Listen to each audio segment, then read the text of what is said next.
रिलायंस का एक बहुत ज़्यादा बेहतरीन दिन आज का दिन, जैसा कि कल मैंने आपको बात की थी, मैंने आपको क्लियर बोला था कि यहाँ पे रिलायंस में दिख रही है मुझे शॉर्टिंग की अपॉर्चुनिटी, और मैं जैसे शॉर्ट करके भी गया था, आपको मैंने बताया भी था।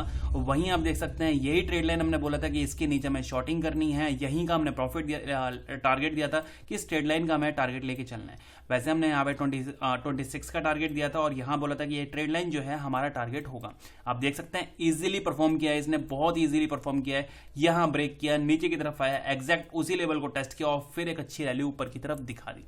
मतलब अगर आपने बिल्कुल ब्लाइंडली होके भी अगर ट्रेड किया होगा ना सर, तो भी प्रॉफिट आपने रिलायंस में जरूर कमाया होगा। अगर नहीं कमाया है तो आप जरूर कमेंट सेक्शन में बताइएगा, आपसे हम बात करेंगे, यहाँ पे कमेंट सेक्शन में बात करेंगे। अब बात करते हैं यहाँ पे कि अब रिलायंस में क्या कर सकते हैं। कल के दिन, एक्सपायरी के दिन, हम यहाँ पे रिलायंस में क्या कर सकते हैं।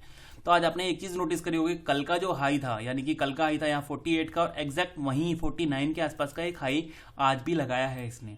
तो यहाँ पे क्या कर देते हैं, हम इस हाई को जो है उसको मार्क कर लेते हैं यहाँ पे, क्योंकि अब हमारा बाइंग का लेवल है सर इसके ऊपर। देखिए पैटर्न कंप्लीट हो चुका है। अगर देखा जाए तो, अगर मैं इसको ट्रेड लाइन को यहाँ पे दिखाऊं आपको, यहाँ पे एक रेजिस्टेंस था इसका, यहाँ इसका एक रेजिस्टेंस था, यहाँ इसका एक रेजिस्टेंस था, फाइनली ब्रेक किया, नीचे आया, रीटेस्ट किया और फिर ऊपर निकलने की पूरी तैयारी कर रहा है। मतलब लास्ट जो स्विंग है उसको यहाँ पे इसने अपना एक स्विंग माना हुआ है। अब इसके ऊपर हमें बाइंग के लिए देखना है। एग्जैक्टली वही लेवल हमने डिसाइड कर लिया है जहां पे इसको होना चाहिए था। अब अगर कल के दिन ये ऊपर निकलता है तो हमारा जो ट्रेड प्राइस है वो सर यहाँ पे है 2550 का, 2550 के अगर ये ऊपर निकलता है, निश्चिंत रहिए आपको यहाँ पे आपको इजीली कल के दिन मिलने वाले हैं 18 से 20 रुपए के आसपास तक के एक टारगेट। यानी कि अगर मैं आपको बताऊं, कल हमें ट्रेड करना है सर इस जोन के ऊपर, यानी कि 50 के ऊपर, और यहां पे हमें निश्चिंत होकर बैठना है। और हमारा जो टारगेट है वो यहां पे सर 68 के आसपास कुछ होना चाहिए, 68-70 के आसपास कुछ हम यहां पे टारगेट अपना लेके चलेंगे। बस यहां पे वेट करना होगा, 50 के ऊपर निकलता है तभी हम यहां पे ट्रेड करेंगे, क्योंकि ऐसा भी हो सकता है कि ये ऊपर ना निकल के नीचे की तरफ ही निकल जाए। और मैं आपको बताऊं, यहाँ पे ये कुछ इस तरह ऊपर गया, फिर नीचे गया, फिर डबल टॉप बनाया और फिर नीचे की तरफ आ जाए। तो हम यहाँ पे दोनों तरीके से हम वेट करेंगे। अगर वो ऊपर की तरफ निकलेगा तो हम यहाँ पे 50 के ऊपर ट्रेड करेंगे, और नीचे निकलता है तो हम यहाँ क्या करना है उसके लिए मैं आपको बता दूं कि एक ट्रेड लाइन हम यहाँ पे ड्रॉ करेंगे। एक ट्रेड लाइन मैं कुछ इस तरह से यहाँ से नीचे से और ये लेते हुए यहाँ पे ड्रॉ करूंगा, राइट। यहाँ पे क्यों मैं इस तरह से ट्रेड लाइन ड्रॉ कर रहा हूँ मैं उसके बारे में भी आपको बता दूं।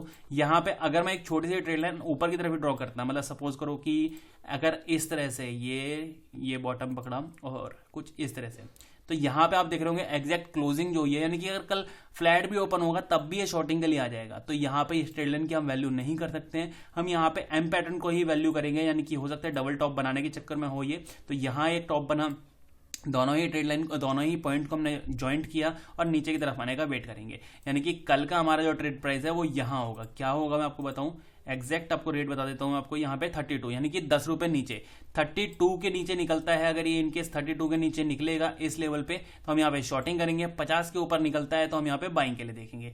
इसके अलावा फ्लैट ओपन में यहाँ पे हमें इससे ज्यादा कुछ ट्रेड नहीं करनी है। अगर सपोज करते हैं गैप अप ओपन हो जाता है, कल के दिन काफी बड़ा एक गैप अप ओपन हो जाता है, तो हम क्या करेंगे। अगर सर 50 के ऊपर कहीं भी ओपन हो जाए, मतलब यहाँ पे 60, 70, 75, 80 जहां भी ओपन होता है, हमें यहाँ पे वेट करना होगा एक रीटेस्ट का। जैसे ये 25-50 के आसपास में, इस जोन के आसपास में रीटेस्ट करने आएगा, तब हम यहाँ पे बाइंग के लिए देखेंगे। और अगर ये इनकेस अगर 50 के आसपास ही कोई ओपन होता है तो भी हम यहाँ पे बाइंग के लिए देखेंगे 50 के ऊपर ही। मतलब कहने का मतलब मेरा यही है कि हमारा जो बाइंग लेवल है वो 50 के आसपास ही होना चाहिए, इसके ऊपर ज्यादा ऊपर नहीं होना चाहिए और इसके नीचे तो बिल्कुल होना ही नहीं चाहिए।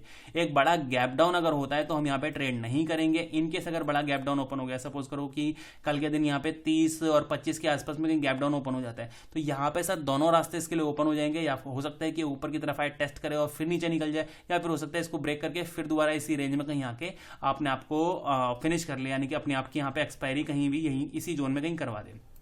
आपको एक और चीज बता दूं, कल के दिन है सर यहाँ पे मंथली एक्सपायरी, ईयरली एक्सपायरी और वीकली एक्सपायरी, तीनों एक्सपायरी कल के दिन मिल रही हैं। तो यहाँ पे कल जो है थोड़ा सावधानी से और कम क्वांटिटी में काम कीजिएगा, क्योंकि बड़ी लास्ट मोमेंट पे बड़ी बड़ी मूव्स देखने को मिल सकती हैं। जैसे कि यहाँ पे आप देख रहे होंगे ना, ये वाली जिस तरह की मूव है यहाँ पे, ये आप देख रहे होंगे 25-60 से एक बिल्कुल स्टीप रैली दिखाई है 25-20 की। ये हो सकता है जैसे यहाँ पे इसने आने में 45 मिनट्स लगाए, यहाँ पे हो सकता है कल के दिन यहाँ पे आपको 2 मिनट और 3 मिनट के अंदर इतनी बड़ी बड़ी रैली आपको देखने को मिल जाए। तो मेरा मानना यही होगा, कल के दिन जो है थोड़ी कम क्वांटिटी में काम करना होगा। और ऑप्शन वगैरह के अगर ट्रेड करना चाहते हैं तो आप जनवरी कॉन्ट्रैक्ट का करिएगा, दिसंबर कॉन्ट्रैक्ट का बिल्कुल भी मत कीजिएगा। यहाँ पे फिलहाल दोनों ही तरफ मैंने आपको बता ही दिया कि फ्लैट ओपन होता है, ऊपर निकलता है बाइंग के लिए है, नीचे निकलता है सेलिंग के लिए है। यहाँ पे 32 का आसपास का लेवल नीचे की तरफ है, 50 का लेवल ऊपर की तरफ है। बड़ा गैप अप ओपन होता है, नीचे की तरफ आएगा, 50 को टेस्ट करेगा तो बाइंग के लिए देखेंगे, और बड़ा गैप डाउन ओपन होता है तो हम यहाँ पे नीचे की तरफ ट्रेड नहीं करेंगे। थैंक यू फ्रेंड, उम्मीद करता हूँ रिलायंस का यह वीडियो आपको पसंद आया होगा, अच्छा लगा हो तो लाइक जरूर कीजिएगा, फ्रेंडों के साथ शेयर कीजिएगा। Thank you.